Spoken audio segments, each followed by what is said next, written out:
गरीब सास की 5 गर्भवती बहुओं की पहली छठ पूजा। सुबह का समय है। माहेश्वरी अपने घर के आंगन में चूल्हे के पास बैठी है और सामने 5 बहुएं जो गर्भवती हैं घर के काम में जुटी हैं। अरे बहुओं, तुम लोग थोड़ा आराम क्यों नहीं कर लेती? इतने भारी दिन है तुम्हारे, ऐसे काम मत किया करो। मैं तुम्हारी मदद करवाने के लिए हूँ और मैं भी काम कर सकती हूँ। मेरी हड्डियाँ इतनी कमजोर नहीं है। अरे अम्मा, काम तो करना ही पड़ेगा। घर में इतना सारा काम होता है, ऊपर से पैसा भी कम है। ऐसे में कौन करेगा सब? अगर हम नहीं समझेंगी तो कौन समझेगा? हाँ अम्मा, हम पांचों मिलकर ही सारा काम संभालते हैं। तुम हमारी फिक्र मत करो। जैसे हमने शुरू से संभाला है वैसे ही संभालेंगे आगे भी। मेरी तो यही इच्छा है कि तुम सब खुश रहो। भगवान से यही प्रार्थना करती हूँ कि घर में कुछ अच्छा हो जाए। लेकिन इतने समय से ये दुख परेशानियां खत्म कहाँ हो रही हैं? हमारी गरीबी खत्म होने का नाम ही नहीं लेती। माँ जी, आप ऐसा क्यों सोचती हो? आपको ऐसा नहीं सोचना चाहिए। भगवान के ऊपर भरोसा रखो, सब कुछ एक दिन ठीक हो जाएगा। हाँ हाँ, बिल्कुल सही कहा। आप तो बेकार में इतनी चिंता करती हो। देखो, समय के साथ सब कुछ ठीक हो जाता है। एक समय हमारा भी आएगा जब सब कुछ ठीक हो जाएगा। मुझे ऊपर वाले में पूरा विश्वास है। अरे अम्मा, आपका चेहरा ऐसा उदास क्यों है? आप तो बिल्कुल खिलखिलाती हुई, हंसती हुई अच्छी लगती हो। आपके चेहरे पर उदासी अच्छी नहीं लगती। चलो हटा दो इसे और मुस्कुराकर दिखा दो हमें।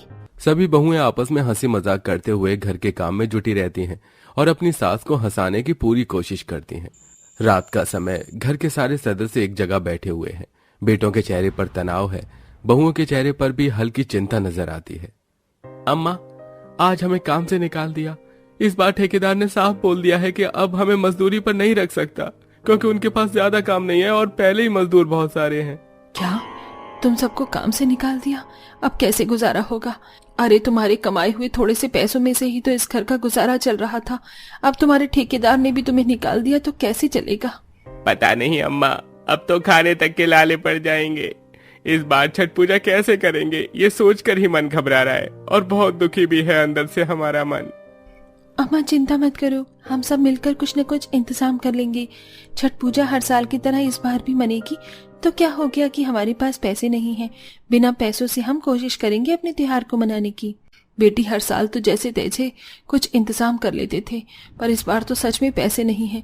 छठी मैया की पूजा में कोई कमी रह गई तो पाप लगेगा। तुम्हें पता है ना, छठ पूजा में कितनी सामग्रियों की जरूरत होती है और कितना पैसा लगता है ये सब कुछ लाने में। अम्मा, हम सब मिलकर जुगाड़ करेंगे। इस बार पूजा बिना पैसों की भी मन जाएगी और देखना, सब कुछ अच्छे से होगा। अपनी जुगाड़ो बहू के ऊपर थोड़ा सा भरोसा तो रखो। आप तो जानती ही हो कि इस घर में सारे काम हम पांचों मिलकर जुगाड़ लगाते हुए ठीक कर देते हैं, तो फिर हम छठ पूजा को कैसे छोड़ देंगे? कैसे होगा बेटा? छठ पूजा की इतनी सारी सामग्री चाहिए। तुम्हारी बातें मुझे समझ ही नहीं आ रही। इन सब कामों में जुगाड़ नहीं लगाए जाते। हमें पैसों की सख्त जरूरत है। अम्मा, चिंता मत करो, हम सब मिलकर जंगल से फल ले आएंगे। जो चाहिए उसे जुगाड़ से बना लेंगे। टोकरियां बनाने के लिए हम जंगल की चीजों का इस्तेमाल कर लेंगे। हाँ, भले ही हमारी थोड़ी सी मेहनत लगेगी, लेकिन सब काम अच्छे से हो जाएगा। भगवान से बस यही प्रार्थना है कि सब ठीक हो जाए। माहेश्वरी थोड़ी चिंता मुक्त नजर आती है और परिवारजन उम्मीद से एक दूसरे की ओर देखते हैं। हालांकि 5 जुगाड़ू बहू को आगे का कुछ पता नहीं था कि वो आगे क्या करने वाली हैं। अगले दिन सुबह का समय, बहुएं जंगल में फल और टोकरी के लिए सूखी टहनियां एकत्र कर रही हैं। शिखा, मीना, पायल, पूर्वी और रागिनी जंगल में सूखे पत्ते और फल चुन रही हैं। देखो बहनों, ये सूखी टहनियां बहुत काम आएंगी। इनसे हम पूजा के लिए टोकरियां बना सकते हैं। बाहर तो बहुत महंगी महंगी टोकरियां मिलती हैं। वो लोग भी इन्हीं टहनियों से टोकरियां बनाते हैं, तो हम भी उनकी तरह खुद मेहनत से टोकरी बना लेंगे। हाँ, और ये जो जामुन और अमरूद हैं, इन्हें पूजा में चढ़ा सकते हैं। भगवान के लिए तो सच्चे मन से चढ़ाए गए फल ही प्रिय होते हैं और भगवान उतने में ही खुश हो जाते हैं। लाख माया बरसाने के बाद भी अगर मन साफ ना हो तो क्या फायदा? हमारा मन साफ है। भगवान हमारी इन छोटी मोटी चीजों के लिए हमें माफ भी कर सकते हैं। सही कह रही हो, इस बार हमारा जुगाड़ ही हमारी पूजा की सामग्री को पूरा करेगा। अम्मा देखेंगी तो खुश हो जाएंगी। सोच भी नहीं सकती थी कि हम इतने सारे सामान का जुगाड़ कर लेंगे। हमारी छठ पूजा में जो 3 दिन जाने वाले हैं, देखना बहुत सुखद और खुशी से जाएंगे। सभी बहुएं हंसी खुशी जंगल से फल और टहनियां इकट्ठा करती हैं। किसी को फूल भी मिल जाते हैं तो वो उसे भी इकट्ठा कर लेती हैं और वापस घर लौटती हैं। उनके हाथों में इतना सारा सामान देखकर पहले तो सास थोड़ी हैरान हो जाती है और फिर उन्हें कुछ नहीं कहती। सास उनके काम में कोई दखल अंदाजी नहीं देती। इसी के चलते छठ पूजा की पहली शाम घर में पूजा की तैयारी हो रही है। महेश्वरी अपनी बहुओं के साथ पूजा की तैयारी कर रही है। सभी मिलकर अपनी जुगाड़ से बनाई हुई सामग्री सजा रही हैं। बहू, तुम सबने तो कमाल कर दिया। जंगल से इतने अच्छे फल और ये टोकरियां और ये रंग बिरंगे फूलों की माला, ऐसी माला तो पूरे गांव में किसी ने नहीं खरीदी होगी जैसी तुमने खुद अपने हाथों से बनाई है। सब कुछ बहुत ही सुंदर लग रहा है। छठ मैया जरूर खुश होंगी तुम्हारी मेहनत देखकर। मैं तो बहुत खुश हुई हूँ। अम्मा, ये सब आशीर्वाद आपका ही नतीजा है। अगर आप हमारे साथ नहीं होती तो ये सब कभी संभव नहीं हो पाता। आपका साथ ही हमारे लिए सब कुछ है। तुम सब मेरे लिए भगवान का वरदान हो। इस बार की पूजा बस तुम्हारी मेहनत और जुगाड़ से ही पूरी हो रही है। ऊपर से तुमने गर्भवती अवस्था में बहुत मेहनत की। अगर मेरे पास पैसे होते तो मैं तुम्हें इतना परेशान कभी नहीं होने देती। एक गर्भवती महिला के लिए इतने सारे काम कर पाना बहुत कठिन होता है। माँ जी, आप भी ना कैसी बातें कर रही हो। हमें तो इस तरह जुगाड़ लगाकर खुद मेहनत करके पूजा करने में बहुत संतुष्टि मिल रही है। हमें कोई परेशानी नहीं, बल्कि हम तो इस त्योहार को एंजॉय कर रहे हैं। अम्मा, आप सही कहती हैं। हमारी बहुएं तो सच में देवी हैं, जिनकी मेहनत से घर चल रहा है। आज हमारे बेरोजगार होने के बाद भी देखो इनके जुगाड़ों से कितनी संतुष्टि रहती है। घर में किसी चीज की कमी नहीं होने देती ये। सभी बहुएं अपनी अपनी तैयारियां कर रही हैं। घर का माहौल पहले से खुशहाल और प्रसन्न नजर आता है। छठ पूजा का पहला दिन व्रत का दिन है। महेश्वरी और पांचों बहुएं व्रत रखकर छठी मैया की पूजा करने के लिए नदी किनारे जाती है। उनके पास अपने जुगाड़ से तैयार किए गए फल, टोकरियां और पूजा की अन्य सामग्री है और थोड़ा छठ मैया के लिए सीताफल से बना हुआ प्रसाद भी है। बहू, तुम सबके जज्बे को देखकर छठी मैया जरूर खुश होंगी। तुम सबने जो मेहनत की है उसे वो कभी व्यर्थ नहीं जाने देंगी। तुम्हारी मेहनत का परिणाम छठ मैया तुम्हें जरूर देंगी। अम्मा, इस बार हमारी श्रद्धा ही हमारी पूजा की सामग्री है। इस कठिन समय में हमने सिर्फ भगवान पर भरोसा किया है, इसलिए हमारी मनोकामना यही है कि हमारे घर की बस सुख शांति लौट आए और सब कुछ ठीक हो जाए। अम्मा, सब ठीक होगा। छठ मैया हमारे घर में खुशहाली जरूर लाएंगी। ये 3 दिन का पर्व हमारे लिए बहुत ही शुभ रहेगा और इन तीनों दिन हम पांचों गर्भवती जुगाड़ू बहू छठ मैया के लिए व्रत भी रखेंगी। सब व्रत रखकर नदी किनारे पूजा करते हैं। सभी बहुओं की आंखों में एक नई उम्मीद और आत्मविश्वास नजर आता है और सभी के चेहरे पर मुस्कान भी होती है। अगले दिन दूसरे दिन की पूजा का समय। सभी बहुएं और महेश्वरी मिलकर दूसरे दिन की पूजा के लिए सामग्री तैयार करती हैं। इस बार भी उनके पास साधारण सामग्री ही है, लेकिन उत्साह भरपूर है। बहू देखो, हमारे पास तो अभी बहुत कुछ है। तुम सबकी मेहनत ने हमें मजबूत बना दिया। अम्मा, ये सब आपके आशीर्वाद का ही फल है। हम सब मिलकर इस पूजा को अच्छे से पूरा करेंगे। पूजा की सारी सामग्री नदी किनारे ले जाकर छठी मैया के सामने अर्पित की जाती है। सभी बहुएं अपने जुगाड़ से तैयार की गई सामग्री से खुशी खुशी पूजा करती हैं। छठ पूजा का अंतिम दिन। सूर्य की पहली किरण के साथ महेश्वरी और बहुएं नदी किनारे जाकर सूर्य देवता को अर्घ देती हैं। पूरा वातावरण भक्तिमय हो जाता है। बहू, तुम्हारी मेहनत और श्रद्धा ने इस कठिन समय में भी हमें ये छठ पूजा करने का सौभाग्य दिया है। मैं छठी मैया से यही प्रार्थना करती हूँ कि हमारे घर में फिर से खुशहाली लौट आए। अम्मा, हम सबने मिलकर जितनी मेहनत की है उससे छठ मैया जरूर खुश होंगी। मुझे पूरा यकीन है कि हमारे घर में खुशहाली जरूर लौटेगी। सभी बहुएं हाथ जोड़कर सूर्य देवता को अर्घ देती हैं और अपने घर वापस आती हैं। छठ पूजा के बाद का दिन। घर में एक नई खुशखबरी आती है। अचानक तुषार, अखिलेश, नितिन, सुमित और विकास एक साथ घर में आते हैं और उनकी खुशी का ठिकाना नहीं होता। उन्हें नौकरी मिल जाती है। इसी से पता चलता है कि जुगाड़ लगाने के बाद भी छठ मैया ने उनकी पूजा को स्वीकार कर लिया और उनके बुरे दिन जाने का समय आ गया। धीरे धीरे अब सब कुछ ठीक हो जाता है और पूरा परिवार खुशी खुशी रहने लगता है।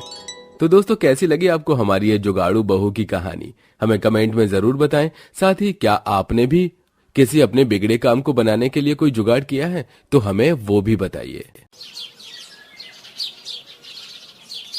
ओहो, 4 बजने वाले हैं। अक्षरा क्या कर रही है? जल्दी से काम करना। हमेशा अपना होमवर्क लेट करती है।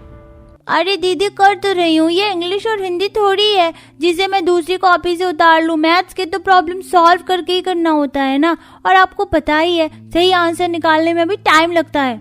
हाँ, तू बहानेबाजी कर ले। देख, जल्दी से काम कर, हमें ट्यूशन के लिए निकलना है। मैंने तो अपना रिवीजन भी कर लिया और आज टेस्ट होने वाला है। ओहो, मुझे प्रीति से पता चला आज इंस्टीट्यूट से सरप्राइज टेस्ट होने वाला है और मैं तो रिवीजन भी नहीं किया है। वैसे सारा टेस्ट तो हमें पता ही चल गया, फिर भी मुझे अक्ल नहीं आई। कोई बात नहीं, बिना पढ़े ही टेस्ट क्लियर करने की कोशिश करती हूँ मैं। फिर दोनों का काम हो जाता है और वो अपने हाथ में कॉपी रजिस्टर लिए ट्यूशन के लिए जैसे ही निकलते हैं तभी दोनों के पिता राजेश उनके हाथ से कॉपी छीन कर फेंक देते हैं। ये तुम दोनों हाथों में किताब लिए कहाँ जा रहे हो? मना किया ना मैं तुम्हें पढ़ने लिखने से, फिर क्या जरूरत है जब तुम्हें चूल्हा चौका ही करना है।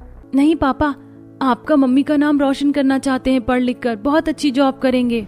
तुम दोनों को फिर से पढ़ाई लिखाई का भूत सवार हो गया। अरे ये काम लड़कों के होते हैं। नाम रोशन करने के लिए लड़के पढ़ते हैं, कमाई करते हैं, अपने परिवार का ख्याल रखते हैं। तुम क्या करोगी पढ़ लिख कर? पढ़ लिख कर तो तुम्हें दूसरे ससुराल जाना है, तो वहां का नाम रोशन करोगी। और क्या, वैसे भी तुम दोनों पराया धन हो। सुन लिया ना तुम दोनों ने मम्मी पापा ने क्या कहा? अब जाओ अपना ये पोथी पत्रा लेकर। अरे बेटा तू सीधा जला देना, ना रहेगा बांस ना बजेगी बांसुरी। जी आपने बिल्कुल ठीक कहा, ये दोनों लड़कियां इसी के लायक हैं। नहीं दादा दादी, आप ऐसा मत कीजिए ना। पापा प्लीज, हम दोनों बहुत पढ़ना लिखना चाहते हैं। हाँ दादा दादी, हम दोनों बहुत पढ़ना चाहते हैं। प्लीज हमारी कॉपी किताब को मत जलाइए, हमें ट्यूशन जाने दीजिए, आज हमारा टेस्ट है। भाड़ में जाए तुम्हारा टेस्ट। पता नहीं तुम दोनों लड़की पैदा ही क्यों हो गई। आज मेरा इतना बड़ा बेटा होता तो मुझे नाज होता, मेरा वंश बढ़ता, लेकिन तुम दोनों की माँ ने सब बर्बाद कर दिया। इसका हर्जाना तो तुम्हें भी भुगतना होगा। राजेश उनकी कॉपी किताब को जलाने जाता ही है कि जानकी उसकी कॉपी किताब को बचाने आ जाती है। आप सब ये क्या कर रहे हैं? मेरे बच्चों की कॉपी किताब को मत जलाइए। मैं आप लोगों को कितनी बार समझाऊं कि इन्हें पढ़ने लिखने दीजिए। असल मायने में बेटियां ही सौभाग्यशाली होती हैं और उनकी पढ़ाई लिखाई को मत रोकिए। चुप रहो तुमने इन दोनों को सिर पर चढ़ाया है। क्या करेंगे ये पढ़ लिख कर? करना तो चूल्हा चौका ही है ना। तुम दोनों जाओ पढ़ो, तुम्हारे ट्यूशन का टाइम हो रहा है। आप सबको मुझसे परेशानी है ना। मैंने आपको आपका वारिस नहीं दिया है तो मुझ पर गुस्सा निकालिए, मेरी दोनों बेटियों को कुछ मत कहिए। तब दोनों बच्चे अपनी कॉपी किताब उठाकर डर के साए में घर से बाहर ट्यूशन के लिए निकल जाते हैं। वहीं राजेश और बाकी घर वाले जानकी को बहुत खरी खोटी सुनाते हैं और चले जाते हैं। ये रोज का था जब राजेश और उसके माता पिता जानकी और उसकी दोनों बेटियों को परेशान नहीं करते या लड़के ना होने का ताना नहीं देते हैं। दोनों बच्चे अपने ट्यूशन के पास पहुंचने वाली होती हैं कि उनकी पड़ोसी आंटियां कहती है, ओहो, कहाँ को चल दी तुम दोनों पढ़ाई लिखाई करने? अरे वो तो तुम्हारे भाई को करना चाहिए था, पर अफसोस तुम्हारा तो भाई है ही नहीं। हाँ देखो कितनी बदनसीब लड़कियां हैं जिनके भाई नहीं है। बिल्कुल ठीक कहा। बस करो आंटी, आपको हमारी फिक्र करने की जरूरत नहीं है। मेरी बड़ी बहन ही मेरे भाई की तरह है जो हमेशा मेरा ख्याल रखती है। हाँ बेटा, ये सारी बातें सुनने में अच्छी लगती है, लेकिन हकीकत में तो तुम्हारा भाई है ही नहीं। होता तो तुम्हारी शादी में तुम्हारे काम करवाता, घर का कितना काम संभालता, तुम्हारी रक्षा करता, जिसकी कलाई पर तुम राखी बांधती और भाई दूज पर तिलक करती। लेकिन तुम दोनों बदनसीब निकली हो बहुत। हाँ यही तो मैंने कहा। खैर चलो चलते हैं। ये सुन दोनों बहनों की आंखों में आंसू आ जाते हैं और वो ट्यूशन में चुपचाप जाकर बैठ जाती हैं, जहां उनके टीचर के पढ़ने लिखने पर ना तो वो कोई जवाब देती हैं और पनिशमेंट में बाहर खड़ी हो जाती हैं। आफ्टर क्लास बाकी के बच्चे उन दोनों का बहुत मजाक उड़ाते हैं। ये दोनों तो ऐसे ही हैं, जब देखो डांट खाती रहती हैं। हाँ काश इनका भाई होता तो इन्हें डांटता, पढ़ाता, समझाता, लेकिन हर कोई भैया मेरी तरह नसीब वाले नहीं होते जिनके पास आप जैसा भाई मिले। हाँ मेरी प्यारी बहन, वैसे इस भाई दूज में मैं तुम्हें बहुत अच्छा गिफ्ट दूंगा। सच्ची भैया, मैं भी आपको बहुत अच्छा गिफ्ट दूंगी और भाई दूज कुछ ही हफ्तों में आने वाला है। हाँ मेरी बहन, तुम दोनों एक दूसरे को गिफ्ट दे देना, क्योंकि तुम्हारा कोई भाई तो है नहीं। हाँ, दोनों बहन भाई शिवानी और मोहन आरोही और अक्षरा का मजाक उड़ाते हैं। ये होता हुआ कबीर देख लेता है, जो कभी क्लास में किसी से कुछ नहीं कहता था। बस करो तुम दोनों, अगर उनका भाई नहीं है तो तुम्हें मजाक उड़ाने की क्या जरूरत है। अपने काम से काम रखो, समझे? क्यों बे, तू कौन होता है बोलने वाला? मेरी बातों को छोड़, मैं तेरी और तेरी बहन की कंप्लेन कर दूंगा। अभी टीचर को समझा, चल जाए यहाँ से। और तुम दोनों, क्लास ओवर हो गई है, अब यहाँ क्यों खड़ी हो? चलो अंदर। थैंक यू भैया हमारी साइड लेने के लिए। थैंक यू भैया हमारी साइड लेने के लिए। दीदी, इन भैया की तरह हमारा कोई बड़ा भैया होता तो वो भी आज हमारे ऐसे ही साइड लेता और हमारे लिए लड़ता। हाँ मेरी बहन। फिर दोनों बहनें क्लास में बैठ जाती हैं और कबीर भी चुपचाप रहता है। कुछ दिनों बाद दोनों बहनें ट्यूशन जाने के लिए सीढ़ी से उतर ही रही होती हैं कि क्लास के बच्चे जानबूझकर अक्षरा को गिरा देते हैं, जिससे उसके पाँव में चोट लग जाती है और खून निकलने लगता है। मम्मा, दीदी मेरे खून निकल रहा है, दीदी मेरे खून निकल रहा है। हे भगवान, तुझे कितनी चोट लग गई है। मोहन, शिवानी, तुम दोनों कभी नहीं सुधरोगे ना। अब मैं कैसे तुझे डॉक्टर के पास ले जाऊं? हे भगवान, कितनी चोट लगी है पाँव में। आरोही, अक्षरा को हम दोनों साथ में ले चलते हैं। ठीक है भैया। दोनों बहनों से कबीर बड़ी क्लास में होता है, जिस कारण दोनों उसे भाई बोलती हैं और कबीर भी मजबूत भाई की तरह फर्ज निभाते हुए उसे डॉक्टर के क्लिनिक में ले जाता है, जहां उसका फर्स्ट एड करवाता है और उसके रोने पर उसे चॉकलेट ला कर देता है। अब तुम्हें ठीक तो लग रहा है ना अक्षरा? हाँ भैया, आपने बहुत अच्छी चॉकलेट लाकर दी मुझे, ये मेरी फेवरेट है। थैंक यू, आप बहुत अच्छे हैं। हाँ भैया, आप बहुत अच्छे हैं, हमारी मदद करते हैं, ऐसा हर किसी को होना चाहिए। लेकिन सब हमारा मजाक उड़ाते हैं कि हमारा कोई भाई नहीं है। मैं समझ सकता हूँ। आप कैसे समझोगे भैया? बस समझ सकता हूँ। तुम छोटी हो तो मैं तुम्हें क्या ही बताऊँ। चलो, शाम हो गई है, मैं तुम्हें घर तक छोड़ देता हूँ। बड़े भाई का फर्ज निभाते हुए दोनों छोटी बहनों को उनके घर तक छोड़ देता है। ऐसे ही दिन गुजरते हैं। कभी बड़े भाई की तरह दोनों की मदद करता है और दोनों से काफी क्लोज भी हो जाता है, और अमीर होने के कारण दोनों बहनों की फीस भी भर देता है। भाई दूज से एक दिन पहले गली में गोला बेचने वाला आता है। नारियल ले लो, नारियल, सूखे नारियल ले लो भाई दूज के लिए, गोला ले लो, नारियल ले लो। चलो चलो, कल भाई दूज के लिए गोला खरीदना है हमें। हाँ चलो चलो, गोला खरीदते हैं। गली की औरतें भाई दूज के लिए गोला खरीदने पहुंच जाती हैं। वहीं दोनों छोटी बहनें भी अपनी माँ से पैसे मांगती हैं। मामा, हमें भी पैसे दे दो, हमें गोला खरीदना है। भला तुम ये नारियल खरीद कर किसको दोगी? मुझे बार बार कल के दिन का एहसास करवा रही हो। माँ एक बहुत अच्छे भैया हैं ट्यूशन में, जो हमारा बड़े भाई की तरह ख्याल रखते हैं, और मुझे चोट लग गई थी तो मुझे डॉक्टर के पास भी लेकर गए थे। हमारी फीस भी उन्होंने भरी थी। हम गरीब है ना, हमारे पास पैसे कहाँ होते हैं। अच्छा, जब वो इतने अच्छे हैं तो तुम ले लो उनके लिए, ये लो पैसे। दोनों बहनें गली में जैसी गोला खरीदने पहुंचती हैं तो सारी औरतें फिर से भाई दूज और भाई के लिए ताने देने लगती हैं। अरे तुम दोनों फिर से आ गई? अरे जब तुम्हारा भाई ही नहीं है तो क्या करोगी ये खरीद कर? चली जाओ यहाँ से। और क्या, भागो यहाँ से। जिसका भाई नहीं होता ना, उन मनहूस लड़कियों को यहाँ नहीं आना चाहिए। दोनों बहनें रोते हुए, क्योंकि वो औरतें काफी ज्यादा उन्हें सुनाती हैं, इनसे बाद भी वो अगले दिन जब अच्छे अच्छे कपड़े पहनकर कबीर से मिलने जा रही होती हैं तो वही औरतें फिर ताना मारती हैं। लो, इन्हें तो बिल्कुल चैन नहीं है। आज के दिन भी पता नहीं नए कपड़े पहनकर कहाँ जा रही है। रास्ते में भाई ढूंढना है क्या? चलो अपने घर में जाओ, तुम्हें कोई भाई दूज नहीं मनाना। बस कीजिए आप लोग, बहुत देर से सुन रहा हूँ। इतनी छोटी छोटी लड़कियों को आप ऐसी बड़ी बड़ी बातों का ताना कैसे दे सकते हैं? मैं हूँ उसका भाई। हाँ, वो आज का त्योहार मनाएगी और वो भी मेरे साथ। अच्छा, अब बोलने से भी कोई भाई बन जाएगा क्या इन दोनों मनहूस लड़कियों का? दादी प्लीज। बोलने से नहीं, मैं दिल से इनको अपनी बहनें मान चुका हूँ और ये मेरी बहनें बन चुकी हैं। और आज से नहीं, अब से जब भी जहां भी मेरी छोटी बहनों को मेरी जरूरत होगी, मैं उनका हमेशा साथ दूंगा। रक्षाबंधन और भाई दूज का दिल से त्योहार मनाऊंगा, है ना मेरी प्यारी बहनों? ये कहकर कबीर बाहें फैलाता और दोनों बहनें अपने भाई के गले लग जाती हैं, जिसके बाद दोनों सबके सामने कबीर का तिलक कर उसकी आरती उतार कर उसे सूखा नारियल रुमाल में देती हैं। हमारा लाइफ टाइम भैया बनने के लिए थैंक यू सो मच।